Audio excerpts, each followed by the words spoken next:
Nachdem ich begriffen hatte, dass mein Sohn mit seiner Sucht kämpft, blieb vor allem eines: Leere.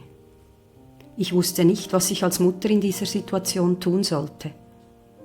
Bevor ich weitererzähle, ein kurzer Blick zurück. Ich erinnere mich noch, wie es begann. Frühling 2017. Ich dachte, er würde einfach nur erwachsen. Ich war froh, dass er lachte, Freunde hatte, dass das Leben leicht schien. Ich ahnte nicht, dass sich unter dieser Leichtigkeit etwas Dunkles formte. Ein Jahr später, 2018, änderte sich alles. Es begann mit fehlendem Geld und endete mit einer Wahrheit, die ich nicht sehen wollte. Ich wusste nicht mehr, was ich tun sollte. Mein Kopf war leer, mein Herz schwer.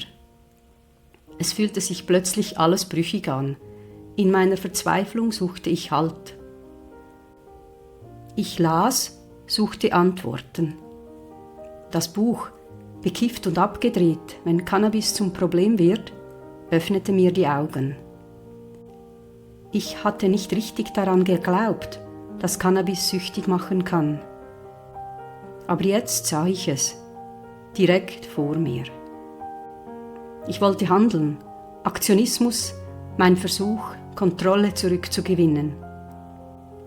Mein Plan war klar. Erstens, Unterstützung holen. Zweitens, Beschlüsse fassen. Drittens, umsetzen. Ich glaubte, mein Sohn wolle das auch. Aber ein Mensch mit Suchterkrankung lebt in einer anderen Welt. In seiner Welt zählt anderes. Manchmal nur das Jetzt. Nur das, was die Angst für einen Moment dämmt oder das Craving stillt. Am Abend rief ich meinen Ex-Mann an. Nach dem ersten Hallo brach ich in Tränen aus. Er fragte, was ist los?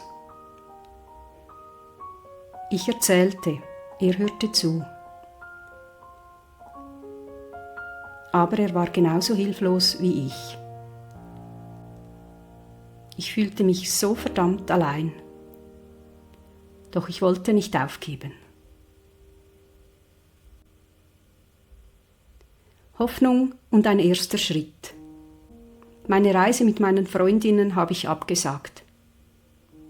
Die Entscheidung fiel mir leicht, wog aber schwer.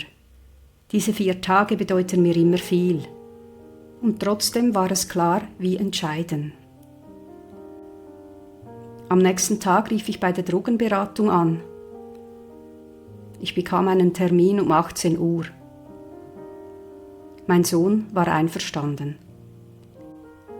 Den ganzen Tag war ich wie auf Nadeln. Ich war nervös, müde, überfordert.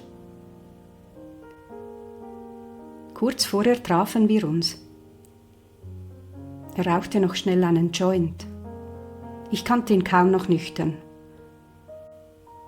Das Gespräch bei der Beratung war eine Art Bestandesaufnahme. Die Beraterin sagte, die Angstzustände könnten auch vom Kiffen kommen. Sie fragte, ob er dealt.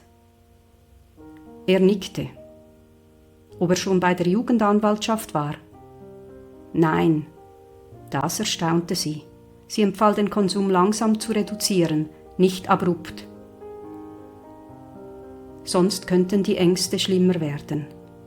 Ich erinnere mich kaum an den Rest, nur daran, dass er einen neuen Termin vereinbarte.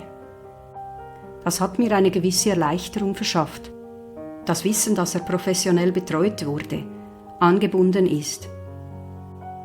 Und in diesem Moment, so klein er auch war, fühlte ich Hoffnung, ganz zart.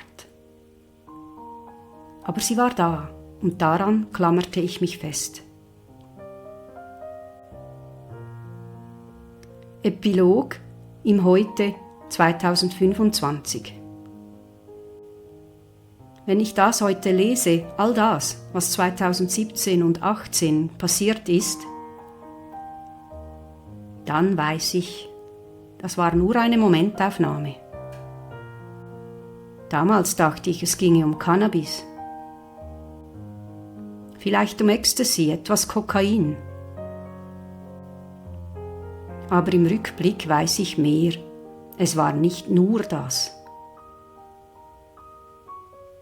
Es war vielschichtiger, dunkler, komplexer. Bald schon spielte Alkohol eine Rolle. Hustenstiller in Sirupform, ein Opiat. Und irgendwann andere Opiate. Zuerst nur geraucht. Eine sogenannte Polytoxikomanie. Mehrere Substanzen gleichzeitig. Wenn ich das heute lese, spüre ich, wie sehr Lügen damals zum Alltag gehörten. Wie tief die Verharmlosung verankert war. Ich wollte hoffen, dass sich das schon legt. Es war schlimm, wenn ich die Einträge jetzt durchlese. Aber es war schlimmer, als ich es damals ahnte. Mein Aktionismus, dieses Organisieren, Handeln, Kontrollieren, war nichts anderes als ein Ausdruck meiner Überforderung und meiner Hilflosigkeit. Ein verzweifelter Versuch, etwas festzuhalten, das längst entglitten ist. Aber Kontrolle, worüber eigentlich? Über einen fast volljährigen Sohn?